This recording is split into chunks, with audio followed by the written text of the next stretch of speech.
আসসালামু আলাইকুম ওয়া রাহমাতুল্লাহি ওয়া বারাকাতুহু। আলহামদুলিল্লাহ, আসসালাতু ওয়াসসালামু আলা রাসূলিল্লাহ বা'দ।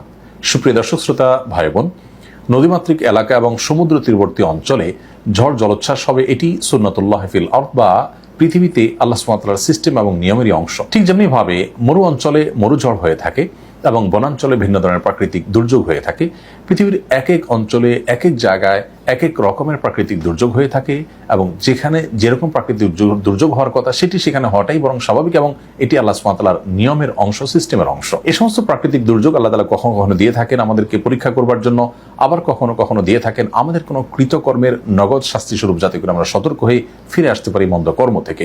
আবার কখনো কখনো আল্লাহ তাআলা বিপদ আপদ দিয়ে থাকেন মানুষের মর্যাদা বৃদ্ধি করবার জন্য সবরের মাধ্যমে। অতএব ঝড় জলোচ্ছ্বাস আমাদের এই অঞ্চলে প্রায় হয়ে থাকে। এগুলো নানা উদ্দেশ্যে হতে পারে, নানা কারণে হতে পারে। আমরা এটি কি কারণে হয়েছে সেটি নিশ্চিত করে কখনোই বলতে পারবো না, কারণ সেটা একমাত্র আল্লাহ তাআলা ভালো জানেন সেটি আমাদের আযাব হিসেবে এসেছে নাকি পরীক্ষা হিসেবে এসেছে নাকি অন্য কোনো উদ্দেশ্যে এসেছে। তবে নবী করিম সাল্লাল্লাহু আলাইহি ওয়াসাল্লামের সুন্নাহ এর আলোকে ঝড় জলোচ্ছ্বাস যখন হবে, তুফান যখন হবে, প্লাবন যখন হবে, তখন আমরা বেশ কিছু মাসনুন আমল করতে পারি। তোমাদের থেকে সর্বপ্রথম যে আমলের কথা আমরা বলবো তা হলো, একজন মুসলিম তিনি এ ধরনের পরিস্থিতির পূর্বাভাস পেলে তিনি শুরু থেকেই সর্বোচ্চ সতর্ক থাকার চেষ্টা করবেন এবং যখন ঝড় জলোচ্ছ্বাস শুরু হয়ে যাবে এবং বৃষ্টি ভয়াবহ আকার ধারণ করবে, তখন নবী সাল্লাল্লাহু আলাইহি ওয়াসাল্লামের সুন্নাহগুলোকে তিনি অক্ষরে অক্ষরে মেনে চলবেন এবং নিজে সর্বোচ্চ সতর্ক থাকবেন। এ সম্পর্কে যারা বিশেষজ্ঞ আছেন তারা যে সমস্ত সতর্কবার্তা দিয়ে থাকেন, যে সমস্ত সতর্কীকরণ আমাদেরকে করে থাকেন এবং যে সমস্ত পরামর্শ দিয়ে থাকেন, সেগুলো একজন ইমানদার সর্বোচ্চ গুরুত্ব দিয়ে আমল করবেন। এটা হলো প্রথম কাজ। কারণ আমি আমার সাধ্য অনুযায়ী সতর্ক থাকার, আত্মরক্ষার জন্য সচেষ্ট থাকবো, এর পাশাপাশি আল্লাহ তাআলার কাছে দোয়া করব। আমি নিজে অসতর্ক থেকে শুধুমাত্র দোয়া পাঠ করলাম, এই শিক্ষা ইসলাম আমাদেরকে কখনো দেয়নি। অতএব সর্বপ্রথম করণীয় হবে যে আমরা প্রত্যেকে ঝড় জলোচ্ছ্বাস তুফান এগুলো আঁচ করতে পারলে, পূর্বাভাস জানতে পারলে, এগুলো যেন আমাদেরকে কোনোভাবে ক্ষতিগ্রস্ত করতে না পারে, আগাম সতর্কতার যে উপায়গুলো আছে তার সবগুলো আমরা অবলম্বন করবো ইনশাআল্লাহ তাআলা। এবং ঝড় চলাকালীন সময়ে নিজে সতর্ক থাকা, অন্যকে সতর্ক রাখার চেষ্টা করবো। নবী সাল্লাল্লাহু আলাইহি ওয়াসাল্লাম বলেছেন, লা দারারা ওয়ালা দিরারা, কেউ নিজে ক্ষতিগ্রস্ত হওয়া কিংবা অন্য কাউকে ক্ষতিগ্রস্ত করা কোন অবস্থাতে ইসলামে জায়েজ নয়। অতএব সতর্কতামূলক যে পন্থাগুলো আছে সেগুলো অবলম্বন করবে, এটি হলো প্রথম আমল। একজন ইমানদার তিনি বিশ্বাস করবেন যে আমার সতর্কতার যা যা করার আছে তার সবগুলো করা সত্ত্বেও হবে সেটাই যেটা আল্লাহ তাআলা ফয়সালা করেছেন, বিধায় আমার সকল পদক্ষেপ গ্রহণ করবার পরও আমাকে আল্লাহর দিকে রুজু হতে হবে। অতএব আল্লাহর দিকে রুজু হয়ে দ্বিতীয় যে করণীয়টি তিনি করবেন তা হলো, যখন বৃষ্টি হবে তখন বৃষ্টি যদি মনে হয় যে ক্ষতিকর বৃষ্টিতে রূপ নিচ্ছে, তখন আল্লাহ তাআলার কাছে দোয়া করবেন নবী সাল্লাল্লাহু আলাইহি ওয়াসাল্লামের শেখানো দোয়া দিয়ে। আর সেটি হলো আল্লাহুম্মা সাইয়্যিবান নাফিআ, আল্লাহ উপকারী বৃষ্টি আমরা আপনার কাছে চাই। ঠিক এমনি ভাবে আরেকটি দোয়া নবী সাল্লাল্লাহু আলাইহি ওয়াসাল্লাম শিখিয়েছেন এই প্রসঙ্গে, তা হলো আল্লাহুম্মা হাওয়ালাইনা ওয়ালা আলাইনা। খুব ছোট ছোট দোয়া, আল্লাহুম্মা সাইয়্যিবান নাফিআ 3 শব্দের দোয়া, আল্লাহুম্মা হাওয়ালাইনা ওয়ালা আলাইনা এটাও 3 শব্দের দোয়া। আল্লাহ, আমরা যে বৃষ্টি পাচ্ছি এই বৃষ্টি যদি বেশি হয়ে যায় তাহলে আমাদের এই জনবসতিতে নয়, বরং আমাদের বাইরে, জনবসতির বাইরে যে ক্ষেত খামার আছে, যে বনাঞ্চল আছে, পাহাড়ি এলাকা আছে, সেখানে বৃষ্টি দিন এবং এমন জায়গায় বৃষ্টি দিন যেখানে আমাদের বৃষ্টি উপকার বয়ে আনবে, যেটা আমাদের ক্ষতিগ্রস্ত করবে না। এ দোয়া পাঠ করব।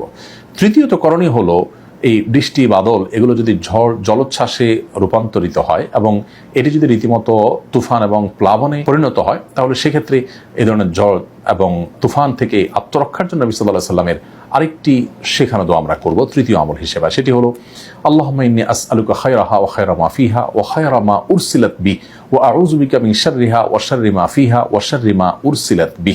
যার অর্থ হলো, হে আল্লাহ, এই যে মেঘমালা এবং এই যে বাতাস, এই ঝড় বাতাস মেঘ, এর যে কল্যাণ আছে এর মধ্যে যে আরো নানাবিধ কল্যাণ আছে। ঝড় বাতাসটা যতটুকু আমাদের জন্য কল্যাণ করা হয় ততটুকু, এবং এর ভিতরে আরো যে প্রাসঙ্গিক কল্যাণ আছে সেগুলো, এবং যে উদ্দেশ্যে, যে কল্যাণের উদ্দেশ্যে ঝড়কে আপনি প্রেরণ করেছেন বা প্রেরণ করা হয়েছে সেটার কল্যাণটা আমরা চাই। এবং এই ঝড় যে ক্ষতি আমাদের করতে পারে এবং এর মধ্যে আরো নানাবিধ যে ক্ষতিকর দিক থাকতে পারে, যেমন শিলাবৃষ্টি, আরো অনেক ক্ষতি থাকতে পারে সেগুলো থেকে, এবং যে অকল্যাণ নিয়ে আপনি এটাকে প্রেরণ করেছেন সেটার যেন আমাদেরকে স্পর্শ করতে না পারে, তার ক্ষতি থেকে আমরা আপনার কাছে পানা চাই। আবার দোয়াটি বলছি, আল্লাহুম্মা ইন্নী আসআলুকা খায়রাহা ওয়া খায়রা মা ফিহা ওয়া খায়রা মা উরসিলাত বি ওয়া আউযু বিকা মিন শাররিহা ওয়া শাররি মা ফিহা ওয়া শাররি মা উরসিলাত বি। এই দোয়াটা আমরা ঝড়ের সময় পাঠ করলে আল্লাহ রাব্বুল আলামিন আমাদেরকে ইনশাআল্লাহ হেফাজত করবেন। চতুর্থত যে আমলটি করব তা হলো, যখন ঝড় জলোচ্ছ্বাস দেখা দিবে তখন আমরা সবর করব, ধৈর্য ধারণ করব। বিশেষ করে যখন বাতাস বইতে থাকবে খুব জোরে, যার দ্বারা আমরা হয়তো কোনো কারণে ক্ষতিগ্রস্ত হতে পারি, তখন আমরা সেই বাতাসকে, ঝড়কে গালিগালাজ না করে সবর করব। কারণ নবী সাল্লাল্লাহু আলাইহি ওয়াসাল্লাম সহিহ মুসলিমের হাদিসে বলেছেন যে তোমরা বাতাসকে গালি দিও না, বাতাসকে গালি দিও না এবং মন্দ কথা বলো না। অনেক সময় আমরা ধৈর্য হারিয়ে ফেলে আমরা আল্লাহর সমস্ত সৃষ্টিকে গালমন্দ করে বসি এবং বাজে মন্তব্য করে বসি, সেটি না করি। নবী সাল্লাল্লাহু আলাইহি ওয়াসাল্লাম বলেছেন আমরা যেন আল্লাহর কাছে পানা চাই, আশ্রয় চাই এবং এর কল্যাণটা কামনা করি, অর্থাৎ দোয়া করি। পঞ্চম এবং সর্বশেষ করণীয় যেটি বলতে চাই তা হলো ঝড় জলোচ্ছ্বাস যখন দেখা দিবে বা প্লাবন দেখা দিবে বা বৃষ্টি হবে, সেটি যখন ভয়ঙ্কর রূপ ধারণ করবে, তখন আমরা আল্লাহর দিকে ভিতর সন্ত্রস্ত হয়ে আল্লাহর কাছে পানা চাইব। অনেক সময় নবী সাল্লাল্লাহু আলাইহি ওয়াসাল্লাম এই জাতীয় পরিস্থিতিতে মেঘমালা দেখলে, ভয়াবহ বৃষ্টি বাদল হতে পারে সেরকম আশঙ্কা করলে তিনি মসজিদে এসে আশ্রয় নিতেন এবং আল্লাহর দিকে রুজু হতে মনোনিবেশ করতেন। ঠিক আদ সামুদ জাতি তারা এরকম মেঘমালা দেখে মনে করেছিল স্বাভাবিক মেঘমালা, কিন্তু সেটি আল্লাহর আযাব বয়ে আনছে এবং তাদেরকে শেষ করে দিয়েছে। ইতিহাসে তারা এখনো আমাদের শিক্ষণীয় বিষয় হয়ে রয়েছে। অতএব এ ধরনের পরিস্থিতিতে একজন ইমানদার কোন অবস্থাতে ফুর্তিতে লিপ্ত হবে না, বরং তিনি ভিতর সন্ত্রস্ত থাকবেন। নবী সাল্লাল্লাহু আলাইহি ওয়াসাল্লাম এই সুন্নাহটাকে খুব গুরুত্বের সাথে আমল করেছেন, সাহাবীরাও তা করেছেন। কিন্তু আজকাল আমরা দেখি অনেকে আছেন যে এই ধরনের পরিস্থিতিতে নিজেরা অনেক সময় দেখা যায় এটাকে তথাকথিত এনজয় করার বা উপভোগ করার চেষ্টা করেন। এই উপভোগ করা বা সবকিছুতে ফুর্তি করার যে একটা প্রবণতা আজকাল আমরা দেখতে পাচ্ছি, এটি কখনো ভালো কিছু বয়ে আনতে পারে না। বিধায় এই সমস্ত সুন্নাহগুলো আমরা যদি ঝড় জলোচ্ছ্বাসের সময় আমল করে চলি, আশা করা যায় এখান থেকে আমরা কল্যাণটা লাভ করবো এবং কল্যাণ থেকে আল্লাহ আমাদেরকে মুক্তি দান করবেন। আবার বলছি, প্রথম করণীয় হলো সতর্কতামূলক সকল ব্যবস্থা আমরা গ্রহণ করব। দ্বিতীয় করণীয় হলো বৃষ্টি হলে আমরা আল্লাহুম্মা সাইয়্যিবান নাফিআ আল্লাহুম্মা হাওয়ালাইনা ওয়ালা আলাইনা এটি পাঠ করব। তৃতীয় করণীয় হলো ঝড় দেখা দিলে, তুফান দেখা দিলে তখন আমরা দোয়া পড়ব। নবী সাল্লাল্লাহু আলাইহি ওয়াসাল্লাম সেখানে দোয়া আল্লাহুম্মা ইন্নী আসআলুকা খায়রাহা ওয়া খায়রা মা ফিহা ওয়া খায়রা মা উরসিলাত বি ওয়া আউযু বিকা মিন শাররিহা ওয়া শাররি মা ফিহা ওয়া শাররি মা উরসিলাত বি।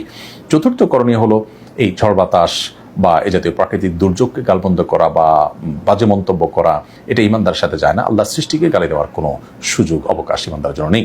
5 নম্বর সর্বশেষ করণীয় হলো অনেক সময় বৃষ্টি বাদল যখন অনেক বেশি পরিমাণে হয়, মেঘমালা বেশ অন্ধকার হয়ে আসে, আমরা অনেকে সেটাকে এনজয় করি। এমনকি চন্দ্রগ্রহণ সূর্যগ্রহণকে অনেকে দেখা যায় এনজয় করছেন, উপভোগ করছেন এবং এই টাইমেও তারা ফুর্তি করার চেষ্টা করছেন। তো সবকিছুকে ফুর্তির জিনিস বানিয়ে ফেলা, এটা ভোগবাদী পৃথিবীতে একটি সমস্যায় রীতিমতো পরিণত হয়েছে। ইমানদার এই পরিস্থিতিতে ভিতর সন্ত্রস্ত হয়ে আল্লাহর দিকে রুজু হবেন, তওবা করবেন এবং নিজেকে সংশোধন করার চেষ্টা করবেন। আল্লাহ রাব্বুল আলামিন সব ধরনের ঝড় তুফান থেকে, সব ধরনের জলোচ্ছ্বাস থেকে, ক্ষয়ক্ষতি থেকে আমাদের সকলকে হেফাজত রাখুন। জাযাকুমুল্লাহু খায়রা। আসসালামু আলাইকুম ওয়া রাহমাতুল্লাহি ওয়া বারাকাতুহু।